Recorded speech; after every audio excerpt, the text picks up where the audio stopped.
Season. कबूतर आ गया।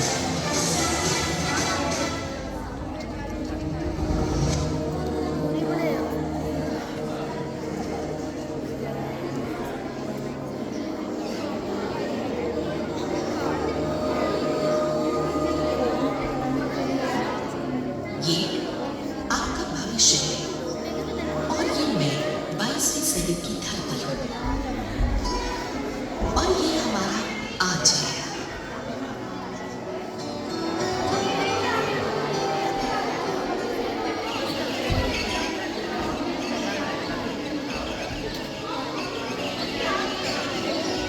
इक्कीसवीं सदी जहाँ आप इस सुंदर दुनिया और हसीन प्रकृति के नजारे देख रहे हैं और इसके एहसास के साथ सुखी जीवन बिता रहे हैं। मेरी सतह पर होने वाला हर जैविक कार्य सूर्य की रोशनी की ऊर्जा से होता है। दिन के समय मेरी सतह सूरज की रोशनी को सोख लेती है। हालांकि इसका बड़ा हिस्सा वापस अंतरिक्ष में लौट जाता है, लेकिन मेरी सतह जितना सोख लेती है वो मुझ पर रह रहे जीवों के लिए जरूरी है।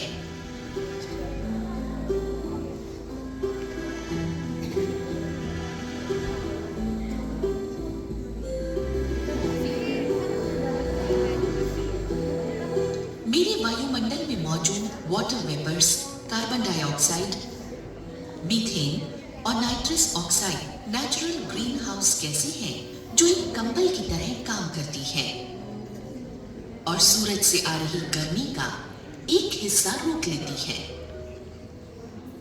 इन गैसों का वायुमंडल में ज्यादा होना भी नुकसानदेह है, क्योंकि इससे मेरे वायुमंडल का तापमान बढ़ जाता है।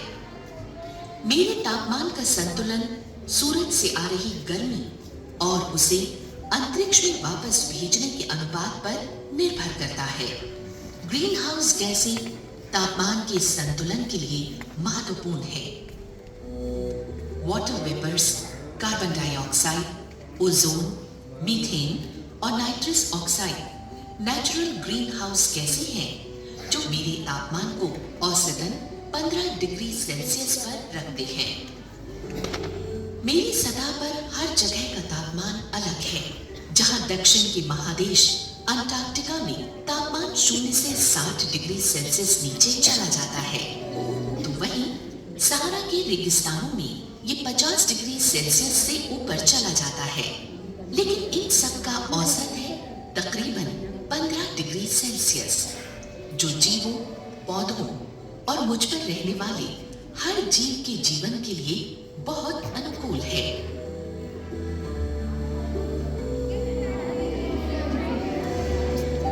मुझे लगता है कि आप कुछ सोच में पड़ गए कि ये सारी बातें मैं आपको क्यों बता रही हूँ। दरअसल मैं दिन ब दिन पहले से ज्यादा तप रही हूँ। पिछली कुछ सदियों में मेरा तापमान बढ़ने लगा है। तकरीबन 0.4 डिग्री से लेकर 0.8 डिग्री सेंटीग्रेड तक। ये औसत के लिहाज से बहुत अधिक है और इसकी जिम्मेदार भी आप हो, सिर्फ आप। कोयला, पेट्रोलियम और ऐसे ही बाकी के फॉसिल फ्यूल कार्बन से भरपूर होते हैं। जब ये जलते हैं तो कार्बन डाइऑक्साइड में बदलकर हवा में आ जाते हैं। हवा में कार्बन डाइऑक्साइड की बढ़ती हुई मात्रा सूरज की गर्मी को वापस अंतरिक्ष में जाने से रोकती है। इससे मेरा औसत तापमान बढ़ रहा है। ये थोड़ा सा बदलाव भी मेरी प्रकृति को काफी बदल सकता है। जैसे तापमान में ये बदलाव पहाड़ों की बर्फ और ध्रुवों पर जमी बर्फीली परतों को पिघला देगा। ग्लेशियर पिघल जाएंगे और पीने लायक सारा पानी समुद्र में जाकर खारा हो जाएगा। इससे समुद्र का जल स्तर भी बढ़ेगा, जिससे ना जाने कितने तटीय क्षेत्र के गांव, जंगल और उनमें रहने वाले जीव जंतुओं की जान खतरे में पड़ सकती है।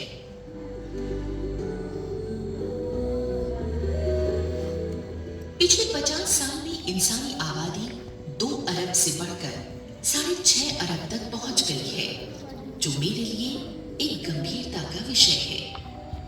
दिन प्रतिदिन शहर बस रहे हैं, बड़ी बड़ी इमारतें बन रही हैं और हजारों की तादाद में बढ़ती मोटर गाड़ियां। हमें ये समस्या धीमी गति से बढ़ती महसूस हो रही है, पर वास्तव में ये बहुत ही तेज गति से बढ़ रही है। कुछ महत्वपूर्ण कारण हैं जिनकी वजह से ये सब हो रहा है।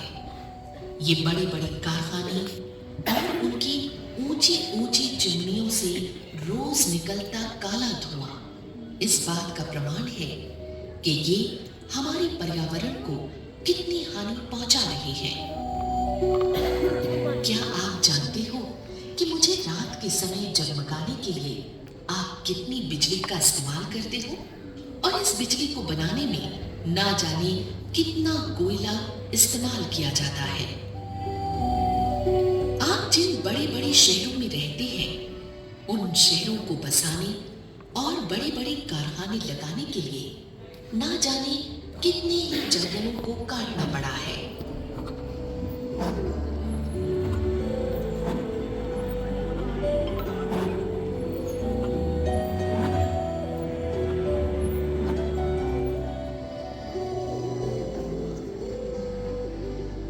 आप इसी से अंदाजा लगा सकते हैं कि अगर एक कार 26,000 मील चलती है तो उससे जितनी कार्बन डाइऑक्साइड निकलती है, औसतन उतनी ही कार्बन डाइऑक्साइड एक स्वस्थ पेड़ हर साल कम करता है और हमारे वातावरण को स्वच्छ बनाता है। एक स्वस्थ पेड़ हर साल औसतन 13 पाउंड कार्बन डाइऑक्साइड सूखता है और आपको सांस लेने के लिए ऑक्सीजन देता है, जिसके बगैर जीवन संभव ही नहीं है। अगर तापमान ऐसे ही बढ़ता रहा तो इसका असर खासकर हमारे ग्लेशियर पर पड़ेगा। पूरे उत्तर भारत के मैदान को सींचकर उपजाऊ बनाने वाली गंगा गंगोत्री ग्लेशियर से निकलती है, जो मध्य हिमालय का 30.2 किलोमीटर लंबा ग्लेशियर है।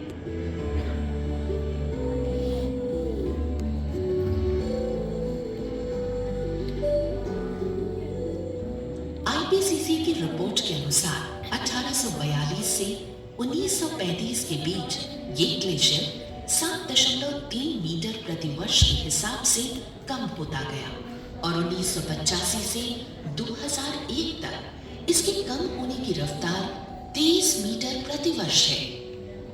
इसका मतलब ये हुआ कि हिमालय में जमा पीने वाले पानी की बड़ी मात्रा का बेकार बहता जाना।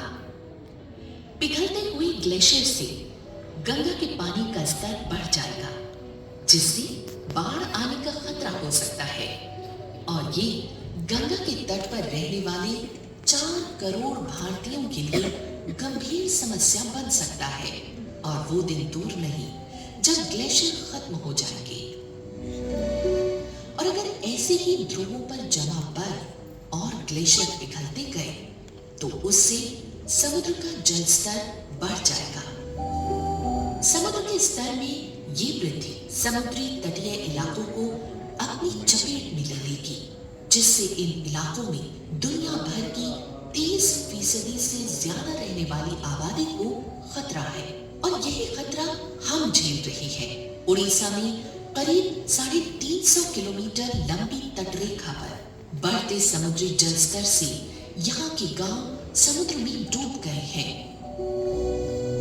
आने वाले कुछ सालों में भारत की आर्थिक राजधानी और आपकी फिल्मी नगरी मुंबई भी खतरे में आ सकती है। अगले कुछ सालों में इसका काफी हिस्सा पानी में डूब जाने की आशंका है। मुंबई के तटीय क्षेत्र भारत की प्राचीन ऐतिहासिक इमारतों को संभाले हुए है। अगर पानी का बहाव ऊपर की तरफ आता गया तो हमारी इन ऐतिहासिक इमारतों के डूब जाने का खतरा सबसे ज्यादा है और आप लोग इस अनमोल विरासत से वंचित हो सकते हैं। दुनिया का सबसे बड़ा डेल्टा सुंदरवन, जो बंगाल की खाड़ी में गंगा और सहायक नदियों से बना है, वो भी खतरे में है। यहाँ का लोचाहारा टापू समुद्र में पूरी तरह डूब चुका है। सुंदरवन, जो अलग अलग किस्मों के पेड़ पौधों, दुर्लभ जीव जंतुओं के लिए जाना जाता है, वो इस खतरे की चपेट में आ गया है। और यहाँ के रॉयल बंगाल टाइगर्स भी जलवायु परिवर्तन के असर को झेल रही है। उनके रहने की जगह टाइगर रिजर्वॉयर का 5वां हिस्सा पहले ही डूब चुका है, जिसकी वजह से हमारे देश के राष्ट्रीय जानवर को लुप्त होने में वक्त नहीं लगेगा। डूबते जा रहे समुद्री किनारे मैंग्रोव वनस्पति के लिए भी गंभीर खतरा है।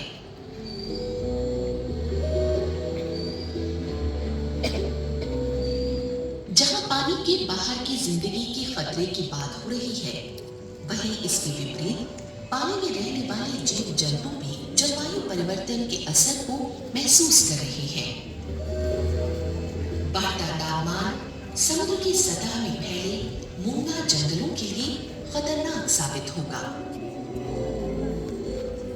मूंगा यानी कोरल एक सुंदर समुद्री जीव है, जिसके समुद्र में होने से समुद्र के भीतरी पर्यावरण के सही होने का अनुमान बखूबी लगाया जा सकता है। कोरल रीफ समुद्र में रहने वाले जीव जंतुओं का घर है, जो वे देखने में पौधे जैसे लगते हैं। धरती के ऊपर के पौधे से बिल्कुल अलग सुंदर पौधे, लेकिन पानी के अंदर। ग्लोबल वार्मिंग की वजह से अनियमित तापमान और प्रदूषण समुद्री सतह के जंगल में कहे जाने वाले कोरल्स और बाकी सभी जीव जंतुओं के लिए एक खतरा है। ये समुद्र के लिए अच्छा नहीं होगा।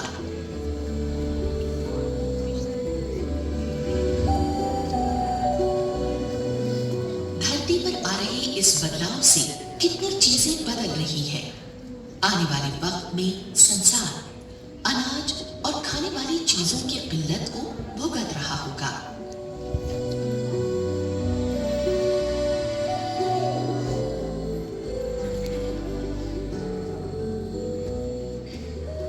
इस गर्मी को केवल आप ही नहीं महसूस कर रहे, बल्कि पहाड़ों पर रहने वाले लोग और वहां की वनस्पति पर भी इसका असर पड़ रहा है। आप जानते हैं कि सेब, जो कि छोटी और निचली पहाड़ियों पर पाए जाते थे, जैसे कुल्लू, वो भी इस वातावरण के बदलाव से अब वहां नहीं उग पाते। अब सेब बड़ी और ऊंची पहाड़ियों पर ही पाए जाते हैं और सेब की पैदावार दिन प्रतिदिन कम हो रही है।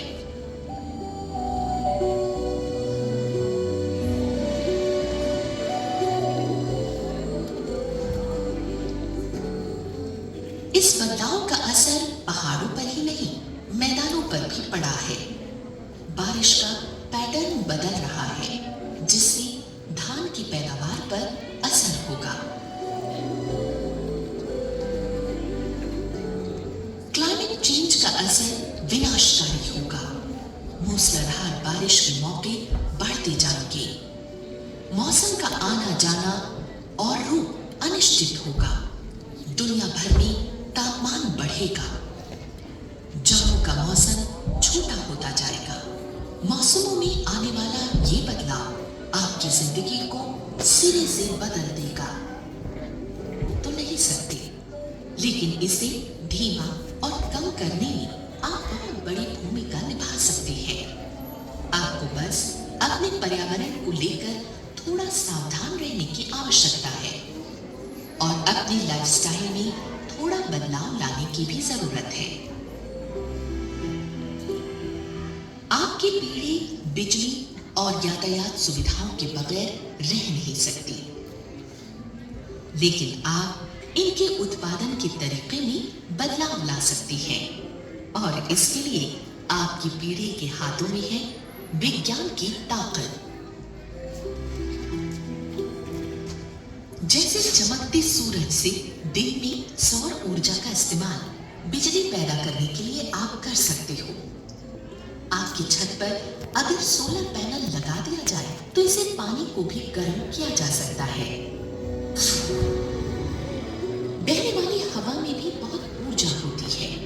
ये बहती हुई हवा विंडमिल को घुमाती है, जिससे बिजली पैदा होती है और प्रदूषण भी नहीं फैलता। ये सभी रिन्यूएबल एनर्जी की सोर्सेज हैं। इनके अलावा रिन्यूएबल एनर्जी के और भी कई साधन हैं, जैसे hydel power generation, nuclear power generation, tidal power, geothermal power, wave energy, hydrogen fuel इत्यादि। अगर आप इन चीजों को ध्यान से समझें और अपने जीवन में इनका उपयोग करें, तो आपको कितना लाभ हो सकता है, इसका अंदाजा भी नहीं लगाया जा सकता। ये न सिर्फ बिजली बचाएगा, बल्कि आपके पैसे और पर्यावरण भी। आपके मोबाइल फोन, आईपॉड या ऐसे ही दूसरे बिजली के उपकरणों के चार्जर स्विच के स्टैंड बाय मोड में होने पर भी बिजली की खपत करते रहते हैं। इसीलिए इनके प्रयोग में ना होने पर इन्हें हमेशा बंद रखा करो, और जब भी आप कमरा छोड़ो, अपना टीवी, वीडियो प्लेयर, स्टीरियो और कंप्यूटर बंद करना मत भूलो। अपने एसी के थर्मोस्टेट को 2 डिग्री तक बढ़ाओ। इस छोटे से कदम से आप हर साल 900 किलोग्राम कार्बन डाइऑक्साइड की बचत कर सकते हैं। गाड़ियों के कम चलने का मतलब कम धुआं है, इसलिए बसों और रेलगाड़ियों को इस्तेमाल करें, कारपूल करें या साइकिल का इस्तेमाल करें और साइकिल से ही काम पर या स्कूल जाया करें। अगर ड्राइव कर रहे हो तो कोशिश करें कि कार क्षमता के हिसाब से चले। मिसाल के तौर पर अगर आपकी कार के टायर में हवा संतुलित रहेगी तो माइलेज बढ़ जाएगा। तेल की हर बचाई गई बूंद न सिर्फ आपके बजट को, बल्कि हवा में कार्बन डाइऑक्साइड को भी काबू में रखेगी। छोटी दूरियों के लिए परिवहन का एक साधन कभी पुराना नहीं होगा, वो है पैदल चलना। पैदल चलने से आप भी तंदुरुस्त रहोगे। जितना कागज आप इस्तेमाल करते हैं, उसका 90% पेड़ों से आता है। लगभग 4 करोड़ पेड़ हर साल किताबों, कागज इत्यादि बनाने के लिए काटे जाते हैं, और ये संख्या बहुत ज्यादा है। क्लास में 30 बच्चों की औसत से हर बच्चे की 8 कॉपियों के बदले एक 60 फीट ऊंचा पेड़ काटा जाता है। हर हाल में कागज की बर्बादी रोकनी होगी। इससे नया कागज बनाने, उसके परिवर्तन और रिसाइक्लिंग के दौरान पैदा होने वाला प्रदूषण और ऊर्जा के इस्तेमाल को कम किया जा सकेगा। पेड़ों को बचाने के लिए चिट्ठी और पोस्ट कार्ड लिखने के बजाय ईमेल करना बेहतर है। आप अपनी रोजमर्रा की जिंदगी में प्लास्टिक का इस्तेमाल करते हो, लेकिन ये बायोडिग्रेडेबल नहीं है, यानी जीवाणु इसे मिट्टी में नहीं मिला सकते। और जब प्लास्टिक को खत्म करने के लिए जलाया जाता है, तो इससे बहुत सारी जहरीली गैसें निकलती हैं। अगर इसे यूं ही फेंक दिया जाए, तो इससे सीवर जाम हो सकते हैं। ये चलने वाले जानवरों के लिए भी हानिकारक है। ये सबकी सामाजिक जिम्मेदारी है कि सब्जी या सामान खरीदने जाते वक्त कपड़े के थैले ले जाया करो और प्लास्टिक बैग में सामान लेने से मना करो। पानी बहुमूल्य है, जिसे हम बिना सोचे समझे इस्तेमाल करते हैं। आपको ध्यान देना होगा कि जब पानी की जरूरत ना हो तो नल को बंद रखना ही अक्लमंदी है। ब्रश करते वक्त या फिर कार धोते समय जब तक जरूरत ना हो पानी ना चलाएं। पानी जीवन के लिए अमूल्य है, इसे व्यर्थ ना बहने दें। क्या आप जानते हैं कि एक पेड़ कितने एसी का काम करते हैं? पेड़ हरे ईंधन है और 24 घंटे वातावरण को साफ रखने के लिए काम करते हैं। आप अपने घर को ठंडा रखने के लिए उन जगहों पर पेड़ लगा सकते हो जहां सूरज की रोशनी पड़ती है। साथ ही लाइट्स या पर्दे खींचकर आप एयर कंडीशनर की जरूरत को बहुत हद तक कम कर सकते हो। डेसिडियस पेड़ सर्दियों में अपने पत्ते गिरा देते हैं। इससे उन दिनों में जब आपको गर्मी की जरूरत होगी, सूरज की किरणें आसानी से आप तक पहुंच पाएंगी, वो भी बिना खर्च बढ़े। और गर्मियों में ये पेड़ आपको एसी के फायदे देते रहेंगे और इस तरह आप सब मुझे हरा भरा भी रखेंगे। रोशनी के लिए बिजली के लैंप्स के बजाय कॉम्पैक्ट फ्लोरेसेंट लैंप्स यानी CFL घरों में लगाओ। CFL सामान्य बल्ब के मुकाबले 1/4 बिजली की खपत करते हैं और उनसे 8 गुना ज्यादा टिकाऊ भी होते हैं। अब तो बाजार में नए LED बल्ब भी उपलब्ध हैं, जिससे बिजली की खपत कम होती है। LED की लाइफ CFL से ज्यादा है, जो 30,000 घंटे या उससे ज्यादा के लिए चल सकते हैं। इसलिए बिजली की बचत करने वाले और कम खपत करने वाले बिजली के उपकरणों के इस्तेमाल से आप मेरी सेहत का ध्यान रख सकते हैं। एनर्जी एफिशिएंट उपकरणों का इस्तेमाल करो। 2 से 10 गुना कम बिजली की खपत करने वाले उपकरण 1 से 5 स्टार रेटिंग के होते हैं। जिसके जितने ज्यादा स्टार होंगे वो उतना ही एनर्जी एफिशिएंट माना जाएगा। बहुत जरूरी ना हो तो नए की जगह रिसाइकिल सामान खरीदो। इससे इस चीज के बनने में लगी ऊर्जा का बेहतर उपयोग हो पाएगा। कागज, प्लास्टिक, अखबार और एल्युमिनियम केन्स को रिसाइकिल करने की कोशिश करो। जब भी आप अपना नया घर बनाएं तो ग्रीन बिल्डिंग बनाएं, जहां प्राकृतिक संसाधनों जैसे पानी, ऊपरी मिट्टी या ऊर्जा का कुशलतापूर्वक उपयोग किया जाता है।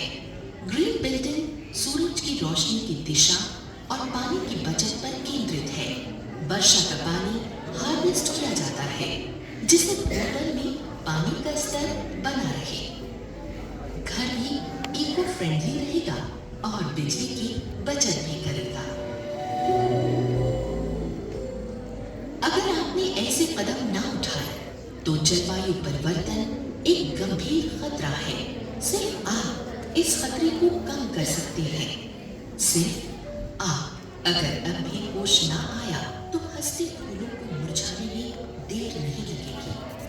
हो सकता है कि कभी कुदरत भी भूल जाए कि कहीं दुनिया बसती थी।